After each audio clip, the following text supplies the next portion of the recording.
बहुत साल पहले की बात है। एक छोटे से गांव में एक घर था जहां रोज सुबह अजान के साथ एक औरत उठती थी। वो पहले नमाज पढ़ती, फिर चूल्हा जलाती, फिर अपने बेटे के लिए रोटी बनाती। उस घर में कोई अमीरी नहीं थी, कोई शान नहीं थी, लेकिन एक चीज थी जो बहुत कम घरों में होती है, सुकून। उस घर का नाम था सुकून, और उस सुकून की वजह थी वो औरत, रुखसाना। रुखसाना के एक ही बेटे था जिसका नाम था जैद। जैद जब छोटा था तब वो अपनी अम्मी की आंखों में आसमान देखता था। अम्मी जब भी दुआ मांगती थीं तो आसमान की तरफ हाथ उठाती थीं और होंठों पर खामोशी होती थी, आंखों में आंसू होते थे। जैद पूछता था, अम्मी क्या मांग रही हो? अम्मी कहती थीं, तेरे लिए मांग रही हूं बेटा, बस तेरे लिए। जैद के अब्बू रहीम एक छोटी सी दुकान चलाते थे। ज्यादा नहीं कमाते थे, लेकिन जो भी कमाते थे वो घर पर लगा देता था। कभी कभी महीने के आखिर में पैसा खत्म हो जाता था, तब रहीम खामोशी से बाहर निकल जाता था और घंटों बाद वापस आता था, कुछ ना कुछ लेकर। जैद ने कभी नहीं पूछा कहाँ गए थे।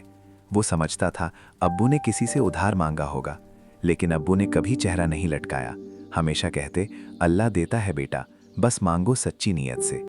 ये वो ज़माना था जब जैद के लिए ज़िंदगी का मतलब सिर्फ यही था, अम्मी की रसोई की खुशबू, अब्बू की दुकान का खुरखुरा दरवाज़ा और शाम को सबका साथ बैठना। फिर एक दिन सब बदल गया। जैद की उम्र 17 साल थी जब अम्मी बीमार पड़ी। पहले लगा सादी सी बीमारी है, गुजर जाएगी, लेकिन वो नहीं गई। हफ्ते गुजरे, महीने गुजरे, अम्मी कमज़ोर होती गईं। जैद रात को उनके पास बैठता था, उनका हाथ थामता था। अम्मी आंखें खोलती थीं, मुस्कुराती थीं और कहती थीं, जैद बेटा घबरा मत, अल्लाह के घर में देरी है, अंधेरी नहीं। लेकिन एक सुबह जैद उठा तो अम्मी नहीं उठी। वो घर जो कभी सुकून से भरा था, उस दिन एक अजीब खामोशी में डूब गया। ऐसी खामोशी जो कान नहीं सुनता, दिल सुनता है। जैद रोए नहीं उस दिन। वो बस बैठा रहा अम्मी के कमरे में, दीवारों को देखता रहा जैसे कोई ख्वाब था और वो उठने का इंतजार कर रहा था, लेकिन ख्वाब नहीं था। अब्बू ने खुद को संभाला, बाहर से। अंदर से जैद जानता था वो टूट गए थे। उनकी आंखों की वो चमक अब पहले जैसी नहीं रही। खाना खाते थे तो लगता था सिर्फ इसलिए खा रहे हैं कि जीना है। मुस्कुराते थे तो लगता था सिर्फ जैद की वजह से मुस्कुरा रहे थे। साल गुजरा, अब्बू भी बीमार पड़ने लगे। जैद अब 18 साल का था। उसने स्कूल छोड़ा और काम ढूंढने निकला। घर का किराया देना था, अब्बू की दवा लानी थी, चूल्हा जलाना था। उसने इन सब के बारे में ज़्यादा सोचा नहीं, बस निकल पड़ा। पहले दिन एक फैक्ट्री में गया, उन्होंने कहा तजुर्बा चाहिए।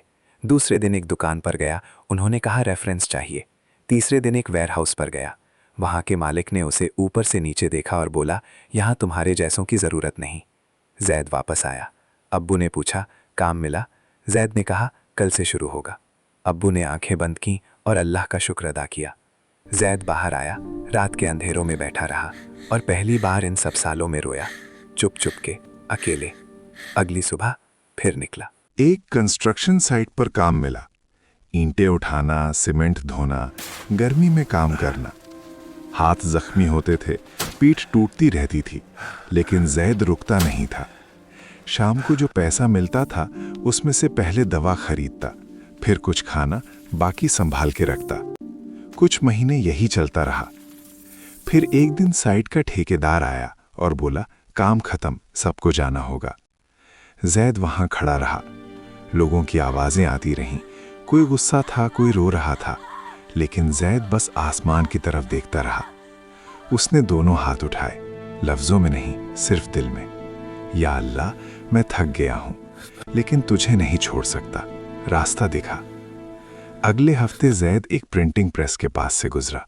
बाहर एक छोटा सा बोर्ड लगा था, काम चाहिए। अंदर गया।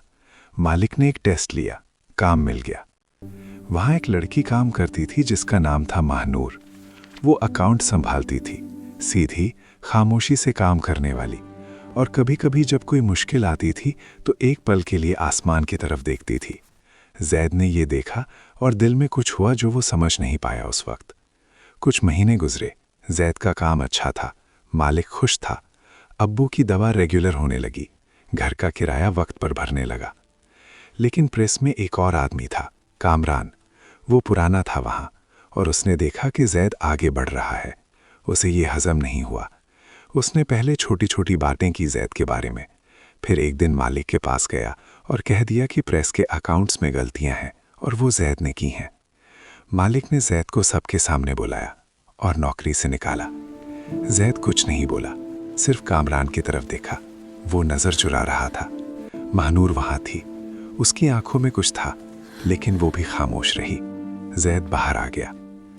3 दिन घर पर रहा, अब्बू को कुछ नहीं बताया। तीसरे दिन सुबह उठ के निकल पड़ा। कोई काम नहीं मिला। चौथे दिन भी नहीं। हाथ में सिर्फ कुछ सिक्के बचे थे। अब्बू की दवा खत्म होने वाली थी। जैद एक मस्जिद के बाहर बैठा था। ज़ुहर की अजान हो रही थी। आंखों से आंसू बह रहे थे, खुलेआम, बिना रोक के। उसने हाथ उठाए और जो दिल में था सब कह दिया। रोए, बहुत रोए, अंदर से खाली हो गया। और तब एक अजीब सा सुकून आया। वो सुकून जो समझाया नहीं जा सकता, सिर्फ महसूस होता है। अगले दिन महानूर ने उसे ढूंढा। उसने बताया कि कामरान पकड़ा गया। प्रेस के असली अकाउंट्स में उसने खुद घपला किया था और वो इल्ज़ाम जैद पर डाल दिया था। मालिक को पता चल गया। मालिक ने माफ़ी मांगी जैद से, लेकिन जैद वापस नहीं गया। उसने सिर्फ एक चीज़ मांगी, एक लेटर जो उसकी सफाई करे। लेटर मिला और उस लेटर के साथ उसने एक बड़ी कंपनी में अप्लाई किया। महानूर ने मदद की, CV बनाना, कुछ लिखना। और एक दिन काम करते करते महानूर ने कहा, जैद, तुझे पता है तू अलग क्यों है? क्योंकि जब सब टूट जाते हैं तू दुआ मांगता है, और जो अल्लाह के आगे झुक जाता है दुनिया भी उसके आगे झुकती है। नौकरी मिली, अच्छी नौकरी। पहली तनख्वाह मिलने पर जैद सीधा अब्बू को डॉक्टर के पास ले गया। डॉक्टर ने कहा इलाज हो सकता है।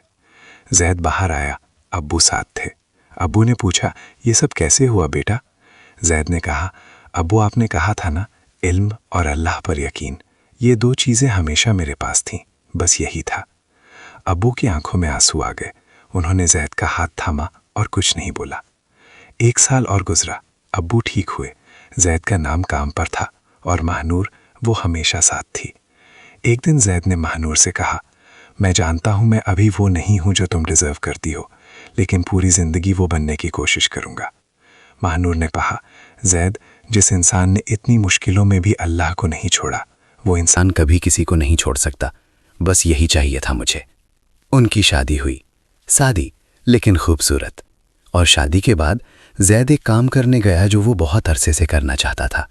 वो अम्मी की कब्र पर गया, बैठा, फातिहा पढ़ी और धीरे से बोला, अम्मी, आपकी दुआओं ने मुझे बचाया।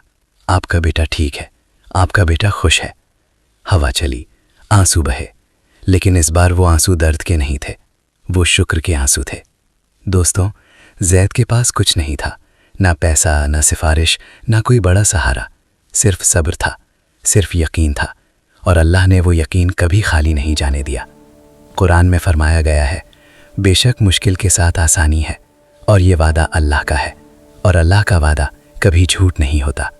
तो अगर आज तुम मुश्किल में हो, थक गए हो, टूटने के करीब हो, रुको, झुको अल्लाह के आगे, मांगो, और फिर देखो कैसे वो रास्ते खुलते हैं जो तुमने कभी सोचा भी नहीं था।